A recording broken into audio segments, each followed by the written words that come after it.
नमस्कार। आज हम 33 करोड़ देवी देवताओं के सत्य के बारे में जानेंगे।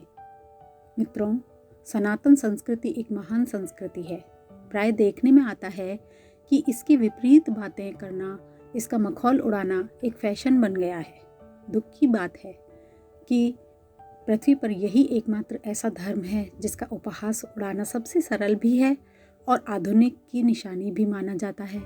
साथियों, हिंदू संस्कृति में 33 करोड़ देवी देवताओं का वर्णन है, जिसको लेकर भी अक्सर व्यंग्यात्मक प्रश्न किया जाता रहा है। इसी संदेह के विवरण में आज यह वीडियो लाया गया है। साथियों, क्या वास्तव में ही हिंदू धर्म में 33 करोड़ देवताओं का उल्लेख है, या फिर ये महज एक कल्पना है, या फिर इसकी सही व्याख्या से हम वाकिफ नहीं हैं?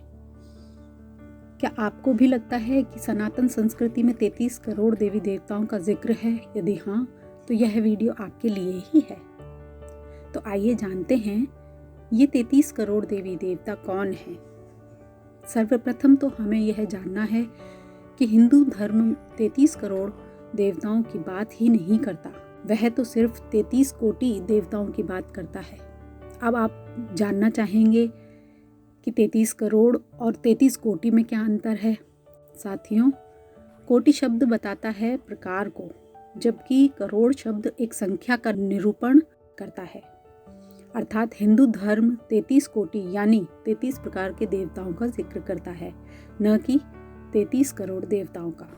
जाहिर है, संस्कृत भाषा के अज्ञान और हिंदू धर्म की गलत व्याख्या की प्रवृत्ति ने इस भ्रामक धारणा को जन्म दिया कि हिंदू धर्म में 33 करोड़ देवताओं का जिक्र है।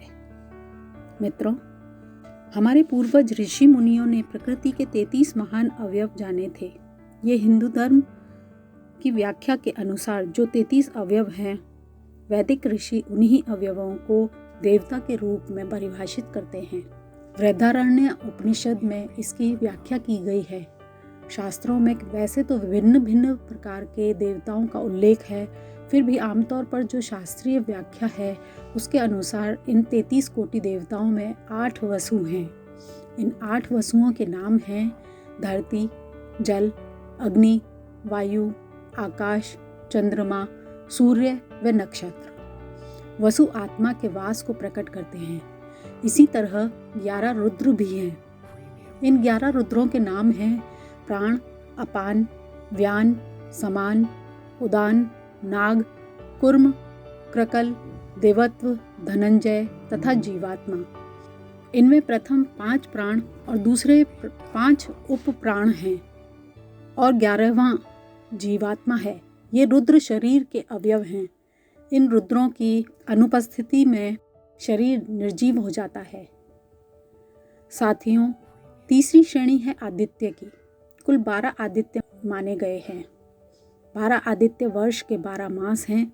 चतुर्थ है इंद्र और अंतिम है यज्ञ अर्थात प्रजापति। यहाँ हम बताना चाहेंगे कि कुछ शास्त्रों में इंद्र और प्रजापति के स्थान पर 2 अश्विनी कुमारों को भी शामिल किया गया है। इस प्रकार 8 वसु, 11 रुद्र, 12 आदित्य तथा 2 अन्य इंद्र व प्रजापति, कुल 33 कोटि के देवताओं का जिक्र शास्त्रों में हम पाते हैं। साथियों, भारतीय दर्शन इतना विशाल रहा है, उसमें हर उस जड़ अथवा चेतन को देवतुल्य माना गया है जिसमें प्रकृति का जीवन का अंश विद्यमान है। वस्तुतः भारतीय मनीषी प्रकृति के किसी भी अंश को जड़ मानते ही नहीं थे। इसलिए अलग अलग कालखंडों में देवत्व की अलग अलग व्याख्या भी मनीषियों ने की है, और यह संभव है कि अलग अलग विषयों में उन्होंने अलग अलग देवत्व माना हो। जैसे आपने सुना होगा मातृ देवो भव, अतिथि देवो भव। यहाँ माता में, अतिथि में देव की कल्पना उनके प्रति ऋषि के उच्चतम स्तर के सम्मान को दर्शाता है। ऐसे ही कन्याओं में देवी का स्वरूप भी माना गया है और कन्या पूजन किया जाता है। भारतीय नारियां अपने पति को पतिदेव कहती हैं और पुरुष नारियों के प्रति सम्मान स्वरूप उनके नाम के आगे देवी शब्द लगाते हैं।